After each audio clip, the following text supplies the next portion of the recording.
नमस्कार मित्रों, मैं हूं आपका दोस्त, आपका साथी पत्रकार दिलीप त्रिपाठी। आपका स्वागत कर रहा हूं आपके YouTube चैनल लोकसभा टीवी पर। उम्मीद करता हूं कि आप सब अपने स्थान पर कुशल मंगल से होंगे। मित्रों, आज लोकसभा टीवी पर चर्चा कांग्रेस की भारत जोड़ो यात्रा की। और भारत जोड़ो यात्रा की चर्चा इसलिए कि क्या भारत जोड़ो यात्रा की जो सफलता दिखाई दे रही है ये कांग्रेस की सबलता साबित होगी आगामी लोकसभा चुनाव में। लोकसभा चुनाव की चर्चा थोड़ी सी अभी जल्दी लगती है, लेकिन राजनीति में जल्दी जैसी कोई बात नहीं होती है। 5 साल बाद क्या, 10 साल 15 साल बाद की भी रणनीतिक बिसात बिछाने वाले लोग ही राजनीति के माहिर खिलाड़ी साबित होते हैं। तो ऐसे में जब लोकसभा चुनाव को लेकर के 15 महीने बमुश्किल बचे हुए हैं, आपको मालूम है कि लोकसभा का चुनाव मार्च 2024 के आसपास घोषित हो जाएगा और अप्रैल मई के बीच में चुनाव होकर के और फिर अगली सरकार का गठन मई के मध्य तक हो जाना है। तो ऐसे में 15 महीने कोई बहुत ज़्यादा भी नहीं है। भारत जोड़ो यात्रा के साथ कांग्रेस को जो समर्थन मिल रहा है और उस समर्थन के लिए कांग्रेस को राजनीति की मुख्य धुरी बनाने के लिए, विपक्षी एकता की या विपक्ष की अगुवाई करने के लिए, तैयार करने के लिए जितनी मेहनत कांग्रेसी नेतागण आजकल कर रहे हैं, राहुल गांधी ने पूरा फोकस उसी पे कर रखा है। हिमाचल के चुनाव में जिम्मेदारी लेते हुए भी, व्यस्त होते हुए भी प्रियंका उनको सहयोग देते समय समय पर जाती रही। कई बार प्रियंका का परिवार, वाड्रा परिवार भी उनके साथ रहा। सोनिया ने भी यात्रा को मजबूती देने के लिए अपने स्तर से काम किया। विभिन्न राज्यों में जो समर्थन मिला यात्रा को, उससे उम्मीद की जा सकती है थी कि लोकसभा चुनाव बड़ा दिलचस्प होगा। लेकिन अभी जो परिणाम आए, गुजरात विधानसभा के हो, हिमाचल के हो, दिल्ली के हो, एमसीडी के, और जो उपचुनाव वगैरह रहे, उसमें कुछ लोग जो थोड़ा सा जिनको आतुर कह लें, ये मानने लगे भाई भाजपा के लिए तब राह आसान हो गई 24 की, अब तो कोई मुकाबला नहीं है, ऐसा वैसा। लेकिन राजनीति में ये सब कहना बड़ी जल्दबाजी होती है। राजनीति इतनी जल्दबाजी की चीज़ नहीं है। जनता का मूड है, जनता की सोच है, कब क्या हो जाए पता नहीं।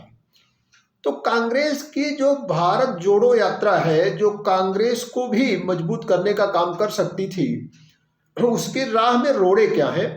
2 बड़े रोड़े हैं। 2 बड़े रोड़ों की चर्चा करेंगे आगे वीडियो में। लेकिन सबसे पहले हम बात कर लें, शुरुआत वहां से कर लें जहां से लोग यह मानते हुए चल रहे हैं कि अब बीजेपी को वॉकओवर मिल गया या बीजेपी 24 बड़ी आसानी से फतह कर लेगी। ऐसा कहने वाले मुझे लगता है थोड़ी जल्दबाजी में।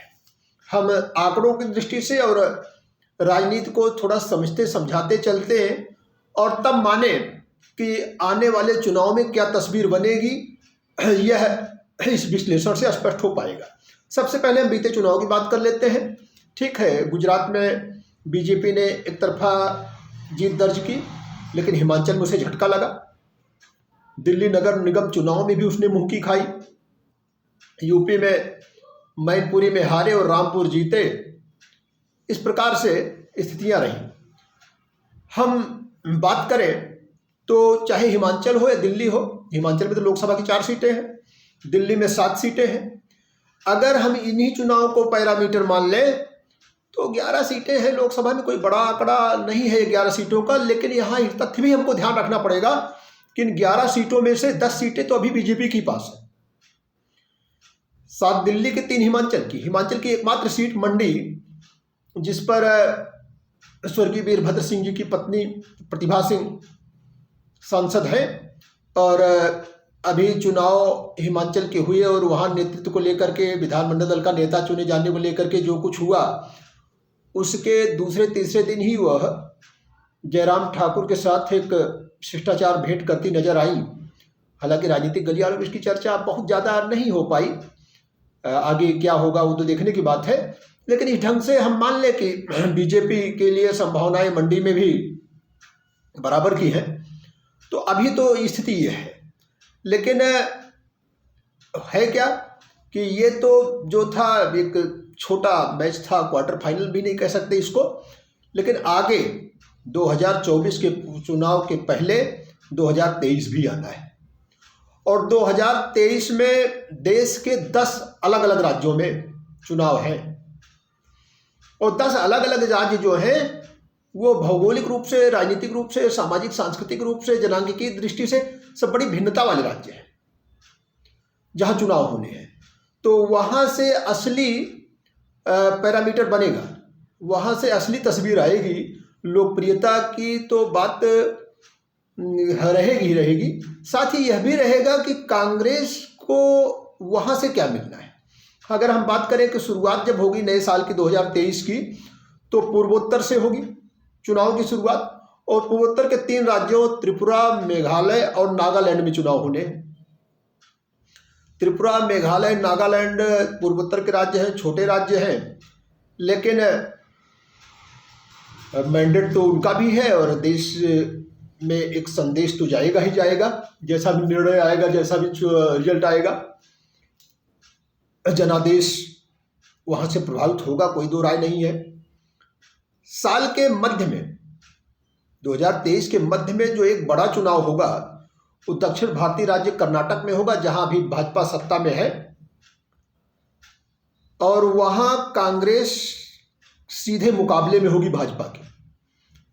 कांग्रेस जब सीधे मुकाबले में होगी भाजपा के, तो हालांकि सीधे मुकाबले का अर्थ ये नहीं कि वहां जेडीएस जो जनता दल सेकुलर है उसको आप एकदम इग्नोर करके चलेंगे।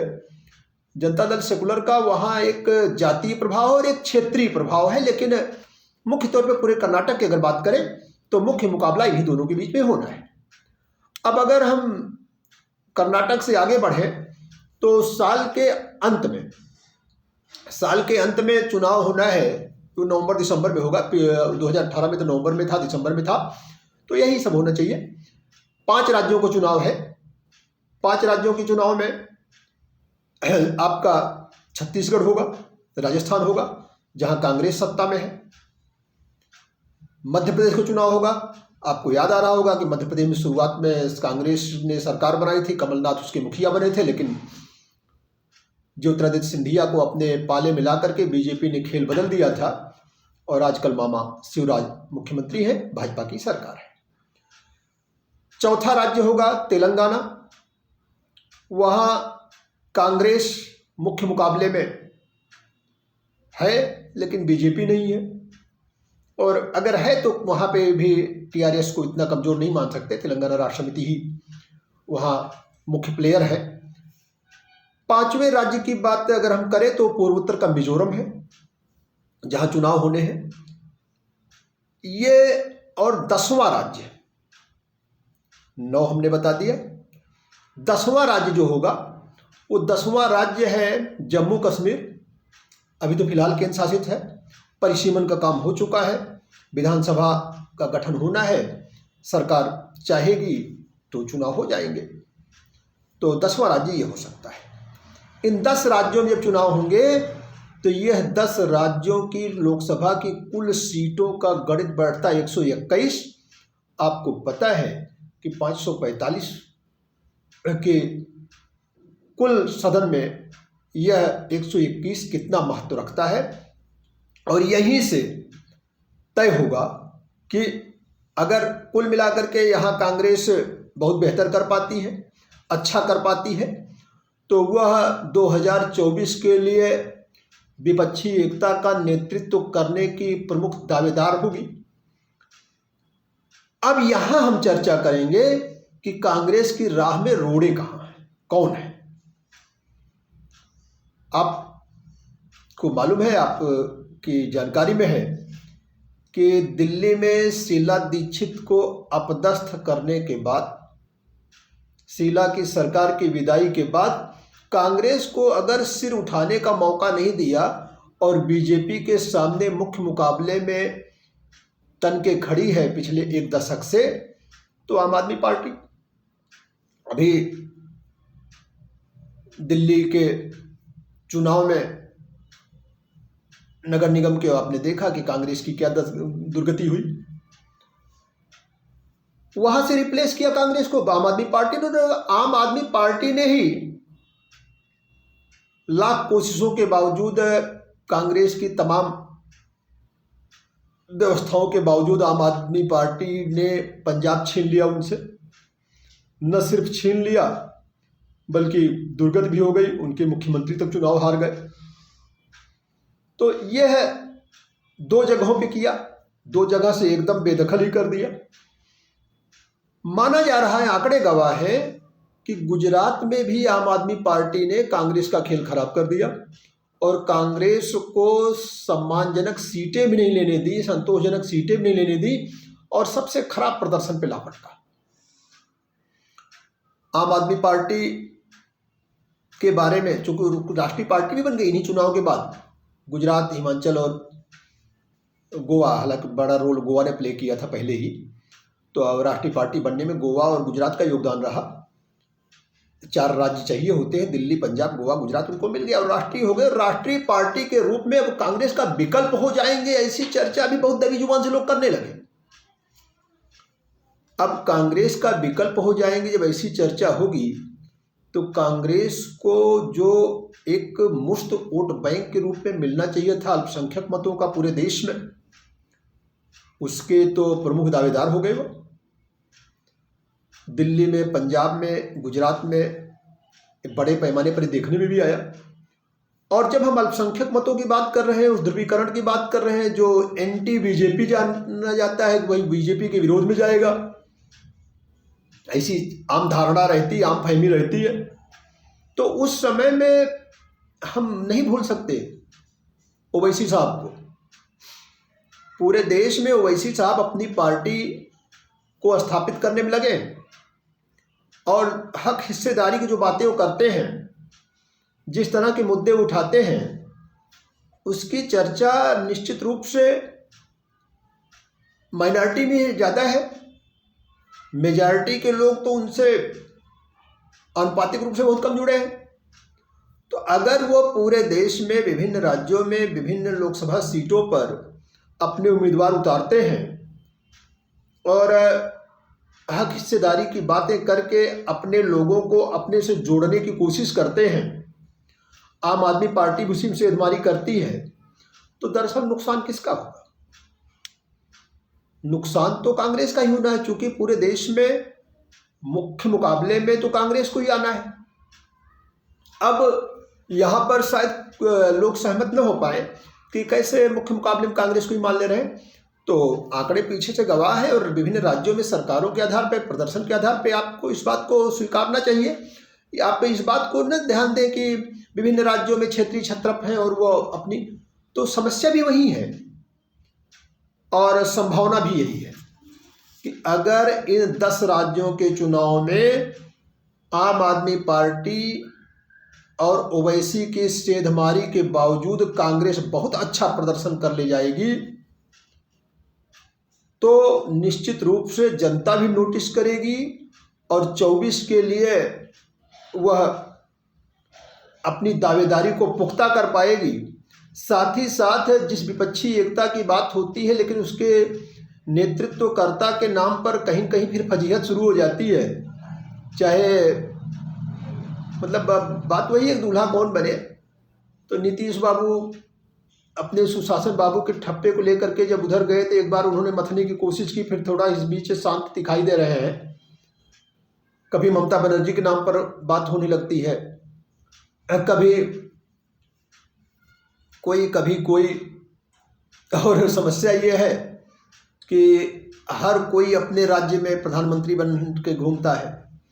तो कांग्रेस अगर मजबूत हुई तो वो दावा करेगी। कुल मिलाकर के तेलंगाना का चुनाव बीजेपी के लिए अलग भले हो, बाकी पूरे देश में बीजेपी से मुख्य मुकाबले में जब कांग्रेस उतरेगी और वहाँ अपने को साबित कर पाएगी तो जनता उनको नोटिस करेगी। इस बीच हमें लगता है कि अगर कांग्रेस बेहतर ना कर पाई तो विपक्षी दल कांग्रेस को हाशिए पर धकेलने की कोशिश करेंगे और गैर भाजपा, गैर कांग्रेस एक गठबंधन बनेगा और उसके आधार पर चुनाव की बातें होंगी। कुल मिलाकर के कांग्रेस की भारत जोड़ो यात्रा में उन्होंने कितना जोड़ा, कितना घटाया, इसका पैरामीटर बनेगा यही। इन रोड़ों से कैसे वो पार पाएंगे, कैसे वो आम आदमी पार्टी या केजरीवाल की साख से बड़ा अपने को साबित करेंगे, कैसे वो ओवैसी की हक हिस्सेदारी की बातें और मुसलमानों के एकमेव हितैषी होने के दावे को खारिज कर पाने में सफल हो पाएंगे, इसी बात पर पूरा दारोमदार रहेगा। तो अभी तो फिलहाल कांग्रेस में सब ठीक ही दिखाई दे रहा है। खड़गे बाबू के नेतृत्व में जो भी कांग्रेसी हैं वो अपने ढंग से कोशिश कर रहे हैं, लेकिन जैसे जैसे चुनाव आएगा तो कांग्रेस के सामने एक बड़ी चुनौती होगी, अपने लोगों को अपने साथ रोके रखना, जोड़े रखना, बांधे रखना। इन सब चुनौतियों से पार अगर पाएगी तो निश्चित रूप से 2024 का चुनाव एक तरफा नहीं होगा, कड़ी चुनौती मिलेगी। लेकिन इसके लिए विपक्षी दलों को अभी से ठोस रणनीति के आधार पर जुटना होगा। आज के लिए बस इतना। जय हिंद, जय भारत।